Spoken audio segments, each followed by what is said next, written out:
नमस्कार साथियों, एक बार फिर आप सभी का स्वागत है। डॉक्टर एम के षणमुगम सुंदरम, प्रमुख सचिव उत्तर प्रदेश शासन की तरफ से सेवा में महानिदेशक स्कूल शिक्षा उत्तर प्रदेश लखनऊ की के लिए एक महत्वपूर्ण पत्र जारी किया गया है, जो शिक्षा मित्रों के स्थानांतरण एवं समायोजन के संबंध में है। अर्थात उत्तर प्रदेश सरकार द्वारा बहुप्रतीक्षित शिक्षा मित्रों के समायोजन एवं स्थानांतरण का आदेश जारी कर दिया गया है। इसकी क्या क्या महत्वपूर्ण बातें हैं, हम इस वीडियो में देखेंगे। और अगर इसकी पीडीएफ चाहिए तो वीडियो के डिस्क्रिप्शन में दिए गए लिंक पर क्लिक करके आप डाउनलोड कर सकते हैं। आइए महत्वपूर्ण बातें देख लेते हैं। उपर्युक्त विषयक अपने पत्रांक निम्नांकित दिनांक 14 अक्टूबर 2024 का कृपया संदर्भ ग्रहण करने का कष्ट करें, जिसके द्वारा शिक्षा मित्रों के स्थानांतरण समायोजन के संबंध में प्रस्ताव उपलब्ध कराया गया है। इस संबंध में शासन स्तर पर सम्यक विचार उपरांत शिक्षा मित्रों के स्थानांतरण समायोजन के संबंध में निम्नवत नीति निर्धारित की जाती है। शिक्षा मित्रों के स्थानांतरण के संबंध में क्या क्या महत्वपूर्ण बातें हैं कि शिक्षा मित्रों के स्थानांतरण समायोजन के संबंध में निम्नलिखित श्रेणी के शिक्षा मित्रों को सम्मिलित किया जाएगा। किन किन्हें शामिल किया जाएगा, ये भी इसमें बताया गया है। पुरुष शिक्षा मित्र अविवाहित महिला शिक्षा मित्रों को अपने वर्तमान में कार्यरत विद्यालय में तैनात रहने अथवा मूल विद्यालय में पद रिक्त न होने की स्थिति में ग्राम सभा, पंचायत, वार्ड में संचालित विद्यालयों में रिक्त शिक्षा मित्र पद के प्रति पद स्थापित किए जाने के संबंध में उनके द्वारा विकल्प दिया जा सकेगा। अर्थात सबसे पहली जो कंडीशन है कि यहाँ पे वो पद चाहते हैं, मतलब स्थानांतरण समायोजन चाहते हैं, वहां पे वैकेंसी होनी चाहिए शिक्षा मित्र की, वरना ट्रांसफर या समायोजन नहीं होगा।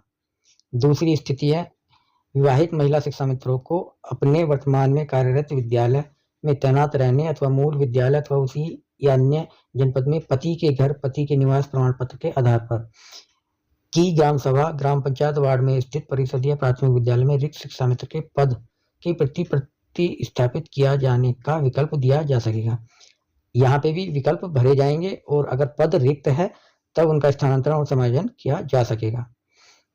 तीसरी स्थिति आती है जिन शिक्षा मित्रों के द्वारा अपने कार्यरत विद्यालय में ही पदस्थापित किए जाने का ही विकल्प दिया जाता है, तो ऐसे आवेदन पत्रों पर किसी कार्यवाही की आवश्यकता नहीं है। अर्थात जो शिक्षा मित्र अपने मूल विद्यालय में ही रहने का विकल्प दे रहे हैं, जहां पर वो कार्यरत हैं, तो उन पर कोई भी कार्यवाही की आवश्यकता नहीं होगी।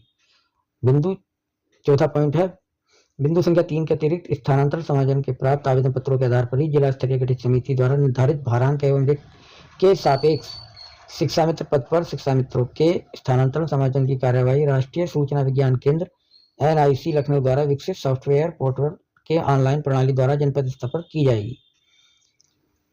इसमें जिला बेसिक शिक्षा अधिकारी एवं खंड शिक्षा अधिकारी के दायित्व हैं कि मानव क्षमता पोर्टल के डाटा के आधार पर ऐसे परिषदीय प्राथमिक विद्यालय कक्षा 1 से 5 तक, कंपोजिट विद्यालय कक्षा 1 से 8 तक जहां शिक्षा मित्र कार्यरत न हों, उनमें शिक्षा मित्रों की 2 रिक्तियां चिन्हित की जाएंगी। अर्थात प्रत्येक विद्यालय में कम से कम 2 शिक्षा मित्रों हेतु रिक्तियां होंगी। जहां पर एक शिक्षा मित्र कार्यरत है वहां पर एक रिक्ति शिक्षा मित्र की चिन्हित की जाएगी। नक्सल प्रभावित क्षेत्रों वाले उल्लेखित जिलों में उन विद्यालयों में जहां एक भी शिक्षा मित्र कार्यरत नहीं है, वहां पर शिक्षा मित्रों की 3 रिक्तियां चिन्हित की जाएंगी।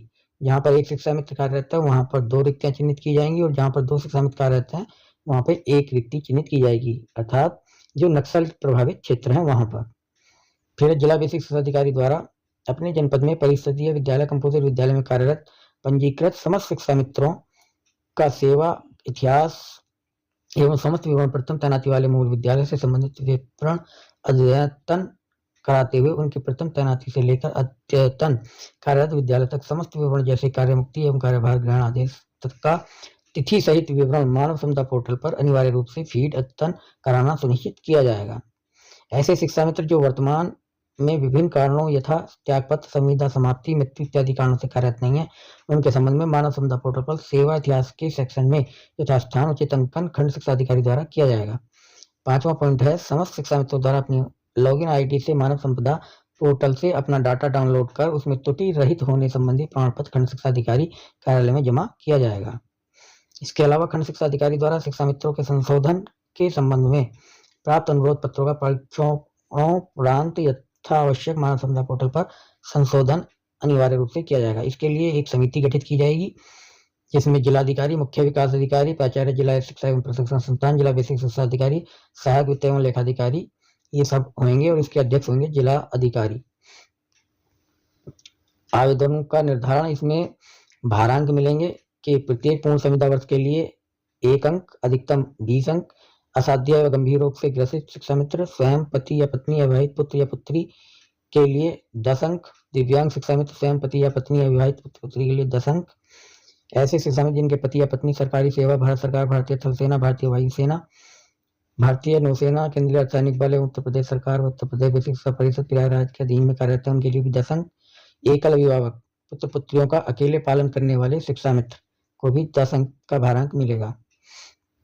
इस तरह से भारांक के निर्धारण के बाद संबंध में शासनादेश संख्या निम्नांकित दिनांक इतने के परिशिष्ट चय में वर्णित व्यवस्था अनुसार भारांक लाभ दे होगा और इसमें एक मेरिट तैयार की जाएगी। उसी के अनुसार उनका जो है स्थानांतरण एवं समायोजन किया जाएगा। ये बाद में उनके जो समान होने पर नियम दिए हैं कि एक तरह से इनके भारांक समान होंगे कि उनमें वरिष्ठतम शिक्षा मित्र का आवंटन वरीयता प्रदान की जाएगी। तो ये नियम है। नीचे ऑनलाइन आवेदन के संबंध में आवश्यक निर्देश हैं कि आवेदन पत्र निर्धारित प्रक्रिया अनुसार त्रुटिरहित भरने की जिम्मेदारी स्वयं शिक्षा मित्र की होगी। त्रुटिपूर्ण अपूर्ण आवेदन पत्र पर विचार नहीं किया जाएगा। पूर्व शिक्षा मित्र व शिक्षा मित्रों से अपने वर्तमान में कार्यरत विद्यालय में तैनात रहने अथवा मूल विद्यालय में पद में रिक्त न होने की स्थिति में ग्राम सभा, ग्राम पंचायत, वार्ड संचालित विद्यालय में रिक्त शिक्षा मित्र के पद की प्रति एवं विवाहित महिला शिक्षा मित्र को उक्त विकल्प के साथ उसी अथवा अन्य जनपद में पति के घर, पति के निवास प्रमाण पत्र के आधार पर ग्राम सभा, पंचायत, वार्ड रिक्त शिक्षा मित्र पद के प्रति पदस्थापित किए जाने के संबंध में ऑनलाइन आवेदन पत्र में अंकित विवरण भारांक से संबंधित प्रमाणित अभिलेख आवेदन पत्र के साथ अपलोड किए जाएंगे। उदाहरण के लिए दिव्यांग असाध्य रोग के आधार पर किए गए आवेदन साथ में एम्स, पीजीआई अथवा संबंधित जनपद के मुख्य चिकित्सा अधिकारी द्वारा इस हादसे हेतु निर्गत प्रमाण पत्र अनिवार्य रूप से अपलोड किया जाना आवश्यक होगा।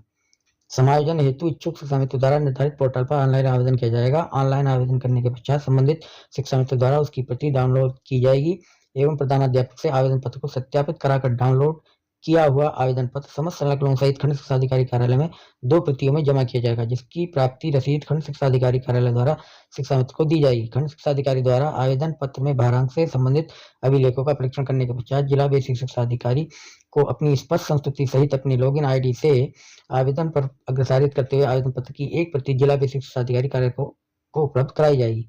खंड शिक्षा अधिकारी द्वारा अग्रसारित शिक्षा मित्रों के ऑनलाइन आवेदन को जिला बेसिक शिक्षा अधिकारी द्वारा परीक्षाओं उपरांत अहम आवेदन पत्रों को स्पष्ट संस्तुति सहित अपनी लॉगिन आईडी से अग्रसारित किया जाएगा। नवीन विद्यालय में तैनाती हेतु जनपदीय समिति द्वारा अनर्ह निरस्त किए गए आवेदन पत्रों का कारण स्पष्ट रूप से अंकित किया जाएगा तथा अहर एवं अनर्ह आवेदन पत्रों की सूची की एक प्रति जिला बेसिक शिक्षा अधिकारी कार्यालय के सूचना पत्र पर भी जिला बेसिक शिक्षा अधिकारी द्वारा चस्पा की जाएगी।